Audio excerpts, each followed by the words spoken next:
आप सब लोगों को हम बता देते हैं कि आज हमने इस्तीफा दे दिया। अब आप जानते हैं कि हम लोगों ने पूरे बिहार में सब लोगों के लिए, चाहे हिंदू हो, 10 साल से यही सुन रहे। आज जहाँ लोग पढ़ते लिखते तो हो नहीं, टिप्पा टिप्पणी में कूदते रहते हैं। वक्फ बोर्ड बिल को लेकर के अगर सबसे ज्यादा नुकसान अगर हो रहा है तो बिहार में नीतीश कुमार को हो रहा है, क्योंकि महज अब 7 महीने रह चुके हैं और इस 7 महीनों में जिस तरह से नीतीश ने अपने अड़े रहे और उस वक्फ बोर्ड बिल का साथ दिया है, उसको लेकर के मुसलमान लोग खिलाफ हो चुके हैं।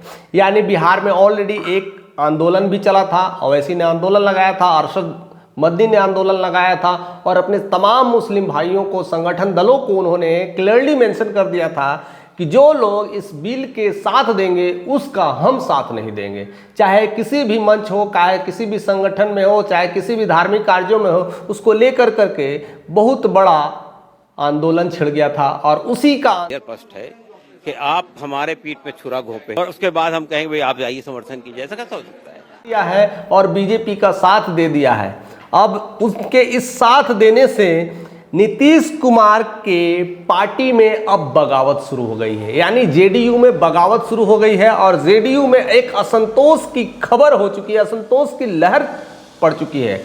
और बहुत सारे सांसद या बहुत सारे उनके कह सकते हैं जो मंत्री हैं, जो मुस्लिम है, स्पेशली जो मुस्लिम है, उन्होंने उनका पिंड छोड़ना शुरू कर दिया है। उनमें सबसे पहला जो नाम आता है वो कासिम अंसारी का है और कासिम अंसारी ने इस्तीफा दे दिया है, जो चंपारण के आते हैं, नीतीश के बहुत करीबी माने जाते हैं। हालांकि उन्होंने ट्राई किया था मुस्लिम संगठन को चंपारण से जिताने के लिए लेकर के, उनको उम्मीद जता था लेकिन जीत नहीं पाए थे, लेकिन फिर भी अपने साथ रखें। वही कासिम अंसारी ने इस्तीफा दे करके कह दिया है कि अब हम आपके साथ नहीं हैं। हम आपके साथ थे, मुस्लिम भाई आपके साथ थे, लेकिन आपने मुझे दगा दिया, आपने पीठ पर खंजर मारा है। ऐसे लोगों का साथ नहीं देगा मुसलमान। और इसको लेकर के उन्होंने इस्तीफा दे दिया है। उसके बाद जो दूसरे मुस्लिम नेता हैं, जो गुलाम रसूल है, जो जेडीयू के महासचिव है, उन्होंने भी इस्तीफा दे दिया है, यानी इस्तीफा की लिस्ट भेज दी है, कॉपी भेज दी है और कह दिए हैं कि मैं भी वैसे लोगों का साथ नहीं दूंगा जो वक्फ बिल बोर्ड में मोदी जी का साथ दिए। कहते तो हम बिहार में मुस्लिम भाइयों के लेकर के हैं, लेकिन ये मुस्लिम लोगों के लिए नहीं है, ये बीजेपी के नेता हैं, ये बीजेपी की बातें करते हैं और हिंदुत्व को लेकर के चल रहे हैं। हमारे मस्जिद को और जितने भी कब्रिस्तान है और भी जो संपत्ति है उसको तहस नहस करने के लिए सब सारे लोग ऐसे चाले चल रहे हैं और खास कर करके भारत से मुस्लिम को हटाने की कोशिश की जा रही है। तो ऐसे लोगों का बहिष्कार करना चाहिए। और तीसरे जो बड़े नेता हैं, जो गुलाम गौस, जो एमएलसी के विधायक हैं, उन्होंने भी कड़ी चुनौती दे दी है। हालांकि उन्होंने वक्फ बिल बोर्ड आने से भी पहले ये सारी चुनौतियां देना शुरू कर दे रहे थे और कई बार उन्होंने कहा है कि अगर बिल पास हुआ तो नीतीश जी आपको पूरे मुस्लिम भारत के जितना मुस्लिम है आपको माफ़ नहीं करेगी। और सिर्फ मुस्लिम को ही नहीं, सिर्फ नीतीश को ही नहीं किए गए थे, उसमें चिराग को लपेटा गया था और टीडीपी के नेता को भी लपेटा गया था, यानी चंद्रबाबू नायडू को भी लपेटा गया था। लेकिन मामला बिहार की है और बिहार में इलेक्शन है और वो भी 7 महीने के अंदर। तो इस तरह से उनके पार्टी का टूटना, जितने भी मुस्लिम नेता हैं उनका उनसे दरकिरार होना, कहीं ना कहीं इस बात को रिफ्लेक्शन आता है कि अब नीतीश को प्रॉब्लम्स बढ़ सकती है। हालांकि उनके जो हिंदू नेता हैं, जो हिंदू कार्यकर्ता हैं, वो सब कहीं ना कहीं उनके साथ हैं, नीतीश के साथ हैं।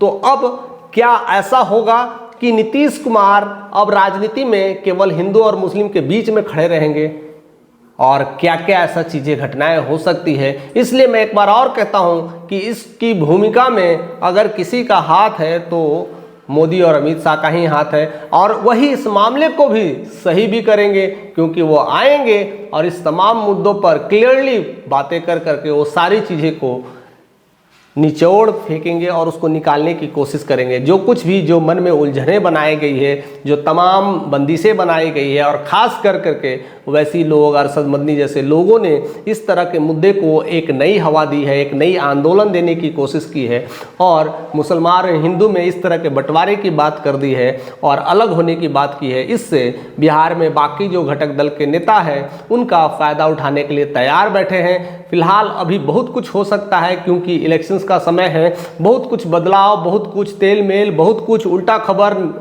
और नीचा खबर सब कुछ दिखाने की कोशिश होगी। लेकिन इन खबरों को लेकर के जिस तरह की ये झगड़े चल रहे हैं, जिस तरह के ये तमाम इस्तीफे चल रहे हैं, इसको लेकर के आप क्या सोचते हैं? क्या अब नीतीश का पत्ता साफ होने वाला है? क्या नीतीश अब और बड़े मेजोरिटी के साथ फिर से बैक डोर की तरह एंट्री मारेंगे या फिर सब कुछ तख्ता पलट हो जाएगा? तमाम खबरों के साथ आप ऐसे ही बने रहिए। चैनल पे नए तो सब्सक्राइब करिए क्योंकि ऐसे सारे नोटिफिकेशन आप तक मिलते रहेंगे।